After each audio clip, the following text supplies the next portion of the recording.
First, Tom. They're precious. Nailed to a tree.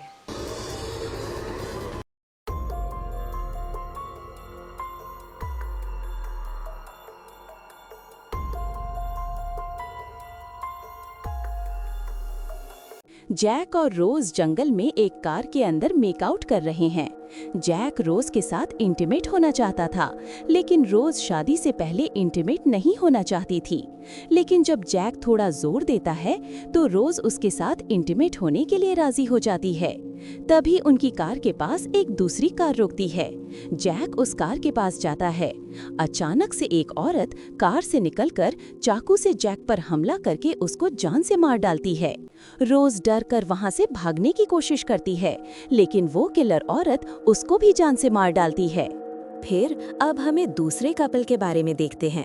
दोनों एक साथ रिलेशनशिप में थे, लेकिन दोनों अभी तक इंटीमेट नहीं हुए थे, जिस वजह से जूडी कैली से नाराज था और वो उसके साथ इस रिलेशनशिप को खत्म करना चाहता था। ये सुनकर कैली इमोशनल होकर अपने घर चली जाती है। घर पर कैली के फादर ब्रैंड कैली के देर से आने के लिए उस पर गुस्सा होते हैं। ब्रैंड अपनी बेटी के साथ बहुत स्ट्रिक्ट था। वो नहीं चाहता था कि कोई लड़का कैली का फायदा उठाए। ब्रैंड एक पुलिस ऑफिसर था।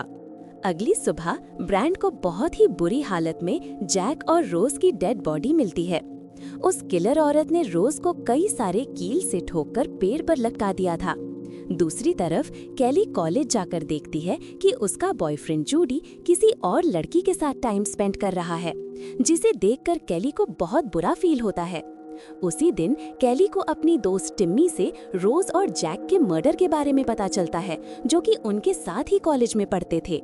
अब कुछ देर के बाद में कॉलेज में ब्रैंड आता है। वो प्रिंसिपल डेविड से मर्डर के बारे में बात करता है और यहाँ पर हमें पता चलता है कि ब्रैंड और डेविड बचपन के दोस्त हैं। ब्रैंड फिर स्टूडेंट्स और जैक और रोज के क्लास टीचर से पूछताछ करने के लिए जाता है, लेकिन उन सब से ब्रैंड को कुछ भी इम्पोर्टेंट पता नहीं चलता है। फिर यहाँ पर रात को हम फिर से उस किलर लेडी को देखते हैं। अब वो किलर लेडी एना नाम की एक स्टूडेंट के घर पर जाती है और उसको अपनी बातों में फंसाकर डोर को खुलवाती है। एना के डोर खोलते ही वो लेडी एना को मार डालती है। अब कुछ देर के बाद में पुलिस इन्वेस्टिगेशन करने के लिए आती है, जहाँ पर ब्रैंड ये नोटिस करता है कि मर्डर के बाद किलर बॉडी पर वर्जिन लिख देता है, मतलब कि वो सिर्फ वर्जिन स्टूडेंट्स को ही मार रहा था। ब्रैंड को भी अब अपनी बेटी के लिए चिंता हो रही थी, तो इसीलिए वो कैली को उसके बॉयफ्रेंड के साथ इंटीमेट होने का ऑफर दे देता है, ताकि किलर उसकी बेटी को टारगेट न करे। अब अगले दिन कॉलेज में ब्रैंड और उसके फ्रेंड के साथ में मीटिंग रखते हैं और उनको समझाते हैं कि किलर सिर्फ वर्जिन स्टूडेंट्स को ही टारगेट कर रहा है। लेकिन आधी बातों में स्टूडेंट्स के पेरेंट्स के बीच में झगड़ा हो जाता है।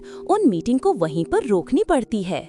मीटिंग की सभी बातें कैली और टिमी सुन रहे थे।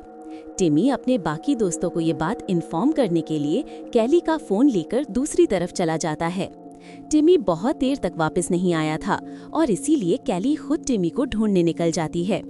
कैली को फिर एक डोर में वर्जिन लिखा हुआ दिखता है और कैली जब उस डोर को खोलती है तो वहां पर उसे टिमी की डेड बॉडी मिलती है, मतलब कि टिमी किलर का शिकार बन चुका था। फिर अचानक वो किलर लेडी कैली के ऊपर हमला कर देती है। कैली किलर लेडी को पकड़ लेती है। किलर लेडी कैली को मारने वाली थी, लेकिन मौका देखकर कैली किलर लेडी को धक्का देकर वहां से भाग जाती है। रास्ते में कैली को अपने फादर ब्रैंड मिलते हैं, जिनको कैली किलर लेडी के बारे में बताती है। लेकिन ब्रैंड जब उस जगह पर जाता है तो किलर लेडी वहां से भाग चुकी थी। ब्रैंड फिर कैली से उस किलर लेडी का स्केच बनवाता है। उस किलर लेडी का स्केच देखकर ब्रैंड ऐसा बिहेव कर रहा था जैसे कि वो उस किलर लेडी को जानता हो। ब्रैंड वही स्केच डेविड को भेज देता है और उसे कॉल करके पूछता है कि क्या वो स्केच वाली औरत लिंडी है। लेकिन डेविड के मुताबिक लिंडी तो 25 साल पहले मर चुकी थी। उसके बाद उसको किसी ने भी नहीं देखा था। यहाँ पर हम देख पाते हैं कि कैली ने दूसरे फोन लाइन से ब्रैंड और डेविड की सारी बातें सुन ली थी, लेकिन वो ब्रैंड से इस बारे में कुछ नहीं पूछती है। फिर कुछ देर के बाद में कैली से उसकी फ्रेंड मारिया मिलती है और मारिया से कैली को पता चलता है कि अपनी वर्जिनिटी लॉस करने के लिए सभी स्टूडेंट्स ने आज रात को एक पार्टी रखी है, ताकि सभी किलर से बच पाएं। फिर कॉलेज में कैली को जूडी से इंटीमेट होने का ऑफर देती है, लेकिन कैली इस टाइम उसको कोई जवाब नहीं देती है। डेविड को रात को होने वाले वर्जिनिटी लूज पार्टी के बारे में पता चल जाता है। वो डेविड स्टूडेंट्स को ऐसी पार्टी करने से मना भी करता है, लेकिन कोई भी स्टूडेंट उसकी बात पर ध्यान नहीं देता है। इधर कैली लिंडी के बारे में अपनी मॉम टिफनी से पूछती है। वो टिफनी पहले तो कैली को कुछ नहीं बताना चाहती थी, लेकिन कैली के जिद करने पर टिफनी को लिंडी के बारे में कैली को सच बताना पड़ता है। टिफनी की बातों से हमें पता चलता है कि आज से 25 साल पहले लिंडी की कार जंगल के पास में खराब हो गई थी। तब 4 स्टूडेंट्स मदद के बहाने लिंडी के पास में आए और उसको जंगल में ले गए। फिर वहां पर 4 लोगों ने मिलकर रेप किया। वो रेप करने के बाद में वे लिंडी को वहीं पर मरने के लिए छोड़ गए और आज तक किसी को भी ये पता नहीं है कि लिंडी कहाँ पर है। उन 4 रेपिस्ट स्टूडेंट्स में से 2 इस टाउन के बाहर चले गए और बाकी 2 रेपिस्ट और कोई नहीं, कैली के फादर ब्रैंड और प्रिंसिपल डेविड हैं। इस तरफ ब्रैंड को यकीन हो गया था कि ये सब लिंडी अपना बदला लेने के लिए कर रही थी, तो इसलिए ब्रैंड घर पर जाता है। लिंडी का घर टूटा फूटा हुआ था, जैसे कि सालों से वहां पर कोई भी नहीं रहता हो। फिर घर के अंदर चेक करने पर भी ब्रैंड को कोई नहीं दिखता है, तो इसीलिए ब्रैंड वहां से चला जाता है।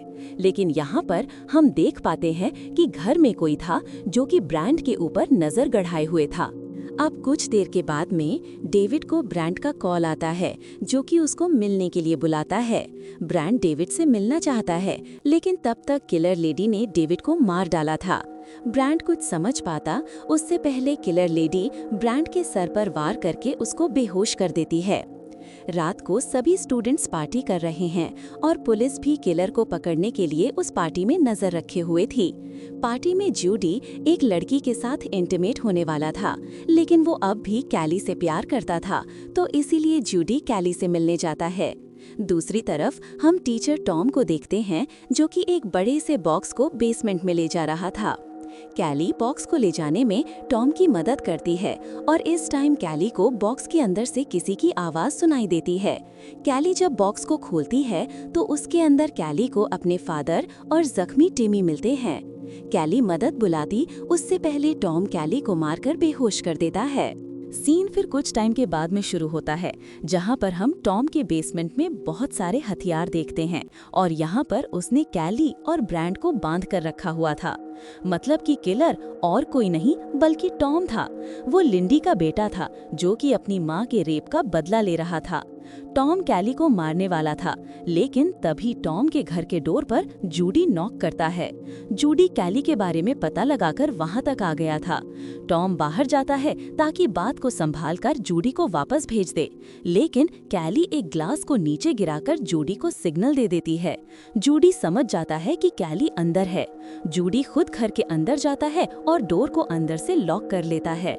जूडी फिर बेसमेंट में जाकर कैली और ब्रैंड को आजाद कर देता है, लेकिन तब तक टॉम वहां पर आ चुका था और वो ब्रैंड को मार डालता है। जूडी कैली को लेकर वहां से भागता है और पार्टी तक आ जाता है। पार्टी में सभी लोग एंजॉय कर रहे थे और किसी को भी ये पता नहीं था कि असली किलर टॉम है। तभी टॉम वहां पर आता है। टॉम को ऐसी भयानक हालत में देखकर सभी स्टूडेंट्स डर कर भागने लगते हैं और इस दौरान टॉम जूडी को मार डालता है। टॉम कैली को मारने आता है, लेकिन कैली हिम्मत करके टॉम को विंडो से नीचे फेंक देती है। स्टूडेंट्स को लगता है कि टॉम मर गया है, लेकिन टॉम उठकर स्टूडेंट्स के ऊपर हमला कर देता है। लेकिन सही समय पर एक ऑफिसर टॉम को शूट करके मार डालता है। अब अगले दिन पुलिस इन्वेस्टिगेशन करती है, लेकिन कैली और उसकी मॉम टिफनी पुलिस को नहीं बताते हैं कि इन सभी मर्डर का लिंक 25 साल पहले हुए लिंडी के रेप केस से है और उनमें से एक रेपिस्ट ब्रैंड था। पुलिस के पास भी कोई सबूत नहीं था, तो इसीलिए पुलिस ज्यादा पूछताछ नहीं करती है। अब पुलिस स्टेशन से बाहर आने पर कैली को दूर खड़ी हुई लिंडी दिखाई देती है, लेकिन पलक झपकते ही लिंडी गायब हो जाती है। दोस्तों, इस कहानी में हमने देखा कि 25 साल पहले ब्रैंड, डेविड और उनके 2 दोस्तों ने मिलकर लिंडी का रेप किया था और उसे मरने के लिए जंगल में छोड़ दिया था। उसके बाद किसी ने भी लिंडी को नहीं देखा। रेप के बाद लिंडी को तड़प तड़प कर जीते हुए उसके बेटे टॉम ने देखा और अपनी माँ का बदला लेने के लिए टॉम ने पहले तो उस कॉलेज को ज्वाइन किया जहाँ पर डेविड प्रिंसिपल था और ब्रैंड की बेटी कैली भी वहाँ पर पढ़ती थी। लेकिन माँ के बदले के चक्कर में टॉम साइको बन गया था और वो इनोसेंट स्टूडेंट्स को भी मारने लगा था। उसका मेन टारगेट वर्जिन स्टूडेंट्स थे क्योंकि ब्रैंड की बेटी कैली भी वर्जिन थी। लिंडी तो असल में रेप के सदमे से मर चुकी थी, लेकिन अपने फादर और बॉयफ्रेंड की मौत से कैली इतना ज्यादा डिस्टर्ब हो चुकी थी कि मूवी के लास्ट में कैली को लिंडी दिखाई देती है। तो दोस्तों, ये था जोफूस मूवी का एक्सप्लेन। वीडियो कैसा लगा नीचे कमेंट करके जरूर बताना और अगर आपको मेरे द्वारा एक्सप्लेन किए गए वीडियो अच्छे लगते हैं तो आप चैनल को सब्सक्राइब करके बेल नोटिफिकेशन जरूर से ऑन कर लें ताकि सबसे पहले आपको नोटिफिकेशन मिले। तो अब मैं आपसे मिलूंगा अगले वीडियो में।